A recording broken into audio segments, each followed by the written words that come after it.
l'attitude du premier vice-président national, de l'Assemblée nationale, est une attitude responsable et républicaine. Le fait de dire tout haut qu'il faudrait que nos amis qui se reconnaissent entretenir des relations avec certains groupes armés. Écoutez, la sûreté de l'État, on ne blague pas avec ça. Il a dit qu'il avait une liste à l'Obaki. S'il vous plaît, je ne veux pas...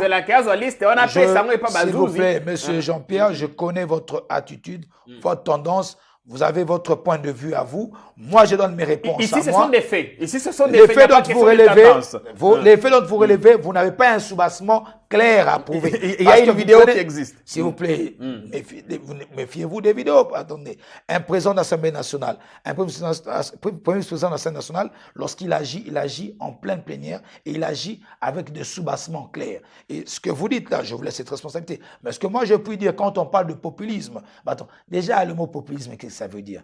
C'est une approche politique qui définit une tendance à opposer le peuple aux élites politiques. Les députés ont dit c'est un mot français, il faut lire avant de pouvoir paniquer. Ce n'est pas une injure.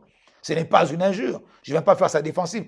Qu'il rentre dans son Google, je crois que Ram ne va pas trop déranger, qu'il entre dans son Google, qu'il puisse se consulter, il aura la réponse sur le mot populisme. Écoutez, la situation de l'Est, c'est une situation qui a assez perduré et on doit être responsable d'admettre qu'il y a des fils et filles de ce pays qui devraient s'assumer et qui devraient prendre le courage d'arrêter tout ce qu'ils font de mal en tuant le peuple congolais. Donc, qui est cadre de l'UDPS, on est content de vous recevoir, vous acceptez que ce soit très chaud comme ça. Il n'y a pas de problème pour pas porter seulement polémique. Oui, il faut pas qu'on entre dans la polémique. Dans le fond, je ne vois aucun mal qui est prorogation de l'état de siège, d'autant plus que il y a lieu de rappeler que dans ce pays, et à l'Est précisément, le pic Est de notre République, qui a tellement souffert durant les 18 ans du régime d'avant.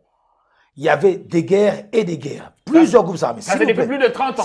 Je parle de ces récentes années, près d'une décennie fois deux, ces 20 dernières années. Il y a eu recrudescence de la guerre, il y a eu beaucoup de guerres là-bas, il y a eu beaucoup de morts à l'Est. Et cette situation ne peut pas rester comme ça, passive, que l'État-nation observe cette situation. Aujourd'hui, le chef d'État ayant constaté qu'il y a une volonté manifeste de populations, même congolaises, au-delà des étrangers, le Rwandais, Ougandais, Burundais qu'on accuse, Soudanais même, qui ont des groupes rebelles, des groupes armés qui entrent à l'est du pays, mais je crois qu'il y a un grand nombre de groupes armés congolaises. Et pensez-vous que dans telle situation, et que l'on puisse tuer des populations, et que l'État-nation puisse rester indifférente? Non. Je pense que la décision du chef d'État d'instaurer cet état de siège est une décision salvatrice qui trouve son sens. La décision elle-même n'a pas de problème, mais le problème, c'est que la prorogation, les résultats... En termes de résultats, vous, comme moi, vous êtes journaliste, et la bonne foi et la sincérité de reconnaître ces journalistes d'investigation, vous le savez comme moi qu'il y a eu beaucoup d'avancées. Je peux laisser des cas d'exemple.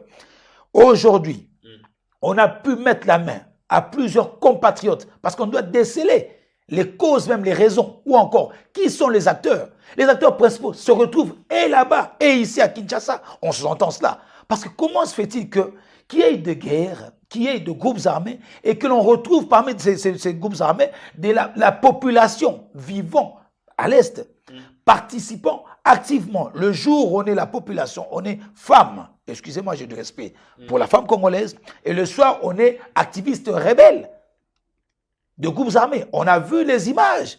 Qu'est-ce que vous voulez voir comme exemple aujourd'hui? On a vu des images d'une dame, j'ai vu 2, 3, 4 images des dames qui, le matin, sont maman à la maison,